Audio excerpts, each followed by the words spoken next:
All right, welcome back to the Weekend Prime. It's about to get creative in here. I wish there was an effect just to bring onto the screen, but that's besides the point. We are going into the comic book world, and majority of us growing up, we enjoyed comic books. And you ask yourself, what does this entail? Why should it matter? That was my childhood phase. Well, let me shock you with our Imagine segment.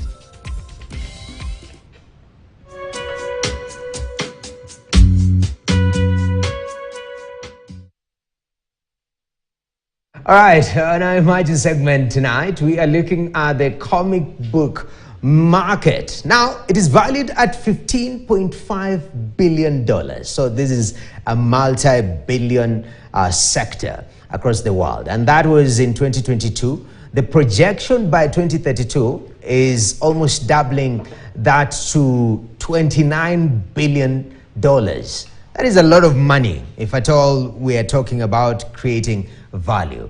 Now, that is the projection. When you talk about types of comics, okay? Because some people confuse, they're asking, okay, is it people being funny or something? That's comedy. But we have global comic book market where we have physical comics, we have digital comics, we have traditional and web comics. It's sort of divided or subdivided into different subgenres that we'll be able to highlight. Now, talking about some interesting fact going back in history, the world's most expensive comic sold at £4.7 million. And this is quite interesting because, as you will see in the next slide, a copy of Action Comics #1 featuring Superman's very first appearance from 1938 was sold at an auction for a record-breaking price of over 6 million shillings. And you ask yourself, 6 million shillings, how much is that? The Kenyan currency, 774 million shillings. Okay? That's a lot of money for one comic book. All right? When it was first published, that particular copy that sold for 774 or thereabout million shillings, it only cost 10 cents. So if we go by today's rate, we are at around 128, 130 divided by 10. It was around 12 bob to 15 bob. But now it's selling at 774. Appreciation factor, and it's quite an interesting industry. That's why this evening I have a wonderful panel here. All ladies. You guys, are you concerned about gender balance? Actually, we have Marcelina Kinyi, who is a comic artist and player in this sector. And at the end, we have Felicitas Thairu, who's also a comic artist. Ladies, good to see you. Marcelina, when you talk about comics, first of all, to lay everything bare, some people are expecting you guys to be comedians, so it's the comic industry. But this is a type of art. Just in basic English, describe to us what comic artistry is. So comic artistry is the art of using images, mostly characters or funny images, to drive a specific conversation.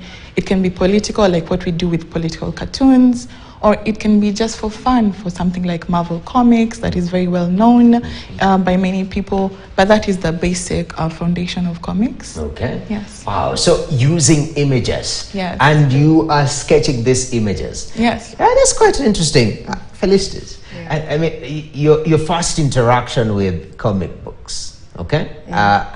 When was that? Don't tell us the year. Just say when I was young. You know, some people start judging you. It was 2000. I was already planting trees in 2000. So talk to me, your first interaction with comic books.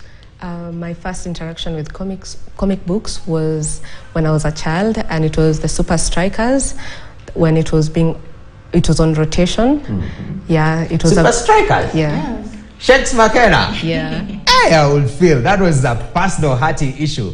There was another guy who was opposing Shakes McKenna, and I can't remember his name, but he was quite a bully, of himself, but also very talented.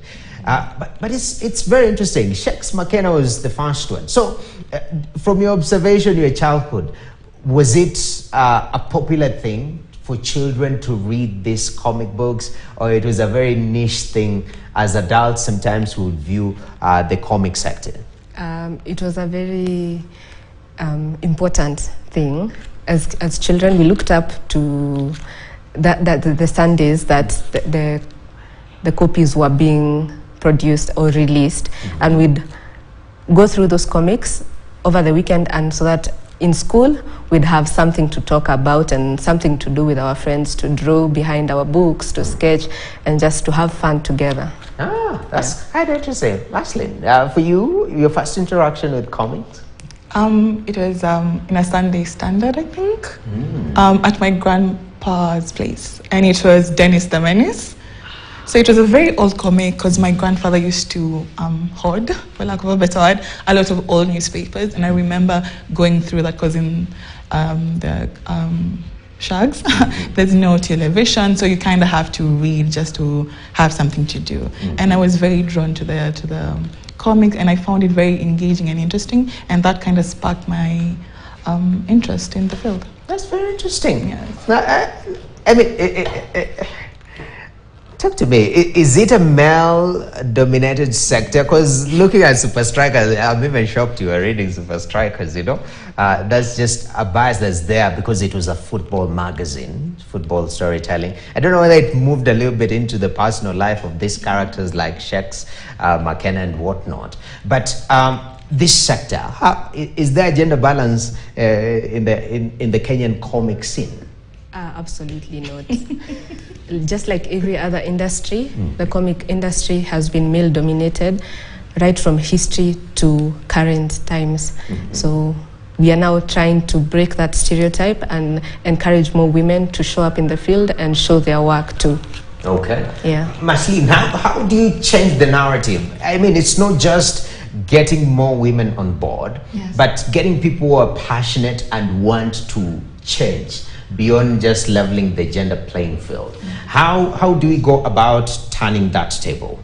I think it's very important to understand that comics is not just a fun little field, and it's not only for children or cartoons, because most of our children have a lot of problems with literacy, and when you think about comics, it uses a lot of images and very few words, and in that way it encourages the reading culture in young children, because that was the first way that I developed a reading habit through comics. So it's not just about amusement, but also understanding that it can be used to encourage more children to read. And that's quite interesting because kids these days, I mean, reading, everything has moved digital. Yes. For listeners. I don't know, the comic world, has it also moved digital from your experience being a sector player? Yes, the comics world has transitioned also. That's why we have web comics, and also... What is web comics? So web comics are comics that are created specifically and tailored specifically for a phone or a tablet. So the format specifically, you see a phone has the 16:9 dimensions. So once you look at it through the phone, you're able to see every component in that comic. So comics have moved to the digital world. So now I can draw on my iPad or my graphics tablet, so I don't have to draw on paper. I can as well draw on paper and then scan it and then turn it into a digital piece of work, or I can draw with my tablet or gadgets and produce it as a digital version. Wow, that's incredible. I mean, Maslin, looking at the Kenyan comic scene, because we look outside there, somebody like Stan Lee, who created these iconic characters, you know, Hulk, Iron Man, and he made something out of it, and we saw that transition from a comic book into the big screens. In the Kenyan scene, first of all, how vibrant is it for starters in regards to activity, products out there, and also from the market perspective? Are Kenyans sort of very curious and into comic books that are locally produced? I think the market is growing steadily because there's Nikon, there's also Reveal Comics and our exhibitions with Allianz. So there is a hunger for more homegrown stories because not everyone can identify with Superman, but you can definitely identify with Super Strikers. Yes. So there is an industry for it. And the beauty with comics is that in creating that field, you can create a very simple IP that can translate to animation, to movies, as has been done in Marvel Comics and in other sectors like Nigeria with something like their collaboration between them and Disney. Yeah, that's quite interesting. But how do we do that in terms of translating? Because we've had a challenge with telling our stories. And even when you look at the film sector, you know, we always compare to Nigerians, and we start our conversation with where's the Kenyan dress, because we see every rich man in Nigeria with these flowing garments. But in Kenya, in terms of creating that IP, which she's talked about, how do we make sure that the industry is growing and there is a level of value chain where we are telling these stories at the comic book level, but also can be translated to other digital products to sort of value add what we are creating? First of all, I think Kenya as a country, we are very rich in our culture. We have a lot of tales and folklores we can tell. For instance, Luanda Magere, Wangari Maathai. I was surprised during our last comic festival to see a manga of Wangari Maathai done for the kids in Japan to learn about her work being an advocate for trees. But in Kenya, we've not done that. And you'll need to clarify that a manga, you know, a lot of people know the border and a manga, but in terms of a manga in Japan, is that the Japanese form of comedy or comic rather? Or? Yeah, it is what they call their comics. Okay. They're called mangas. Mm-hmm. So as Kenya, we'd have our own stories of Luanda Magere or our heroes. We would do Mau Mau and do those stories and now bring them up so that they can start from comics to animations to movies, because with the comics, we build a strong base for film and our animation industry in Kenya. Definitely. And Marceline, you mentioned that it's not just for fun. Yes. It is education, it is activism. Right now we are living in a space where everyone is so aware. You know, every time we have a conversation, Gen Z this, that, and they have a different vibe to it. Maybe you guys are Gen Z here. There is a particular way that you approach things. Talk to me about how we can leverage on art to sort of fill these gaps that we see in the society. First of all, matters to do with education in the CBC world. Mm-hmm. How do we utilize comics to sort of bring a change and make sure that our kids are learning better? I think it's very important to understand that in order for a child to enjoy reading, they must be reading outside the school as an institution. The problem with the current sector is that everyone is only focused on reading in schools. But if you introduce something like comics that is a very simple read for a child, because it's very colorful, it has few words and more images, they get to build that nature of enjoying the written word, and in so doing so, they get to understand that you can learn outside of the school, which I think is a very important thing for us to start driving, so that reading does not only it's not only associated by the harshness of education and always thinking about an exam or the mean teacher, but also associating reading with fun. No, definitely. And how about Felicitas, activism? I know every day we are having caricatures of our politicians in one context or the other.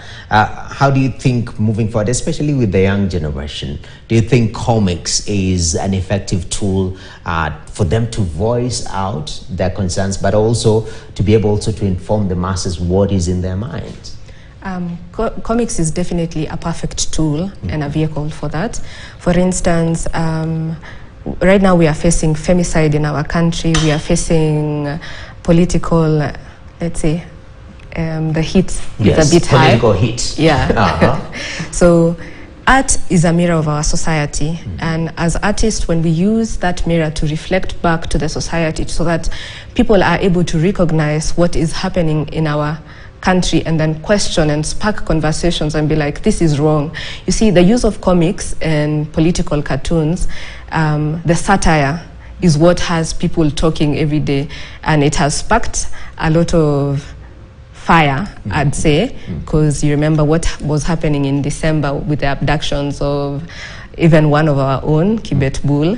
So I think comics are a great way to advocate for our society, so advocacy, social change, and to bring about a new conversation. Okay, that's very, very important. And lastly, as we wrap up, first of all, were you guys afraid for your life? Because I don't know whether you do activism kind of content, Maslin? No.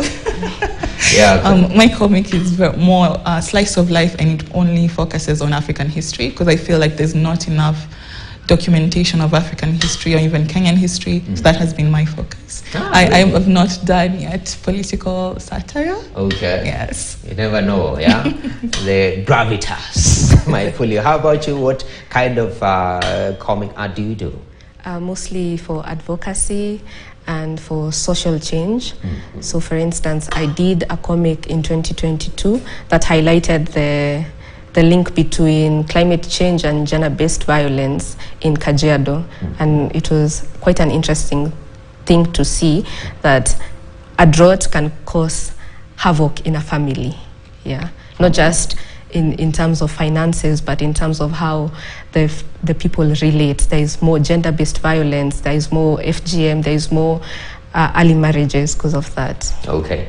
And lastly, because it's a Kenyan thing to say lastly and lastly again, yeah? But in regards to what we can do as a country, from a policy perspective, from a personal perspective, to make sure that this comics industry is growing, in your opinion, what will that be? That low-hanging fruit that we can start acting on today? We can start by going to festivals like Nikon and buying original comics. The beauty about something like Nikon, or even what we do with Reveal, is we showcase local comics that you can purchase and support the artist. Because once you support the artist, you create an audience. And once the audience is created, we can advocate for ourselves as artists to grow the IP to something bigger, like animation or film. Okay. How about you? What do you think is our silver, what is it called? That one silver bullet that we need, we shoot, and we start solving and growing our comic scene?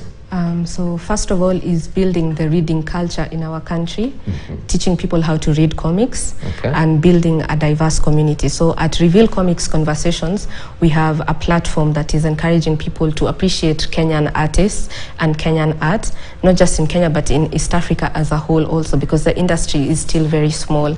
So by teaching people how to appreciate comics, and then now start introducing comics in schools, building capacity for these artists so that they can learn how to create, meet mentors, and have a sustainable industry. Okay. Yeah. Ladies, it's been a pleasure talking to you. You guys were fun to hang out with. Calista Styru and Maslin Akinyi. Thank you very much for making time for Weekend. Thank you. Thank you for having us. Okay, Asanteni sana. There you go. It's time that you start supporting the local comic scene. Go to those festivals, read their stories, and you never know, you might be inspired even to fund one of their stories to become a film or something bigger. That's been our conversation on Weekend Prime. We'll take a short break. When you come back, the world of business.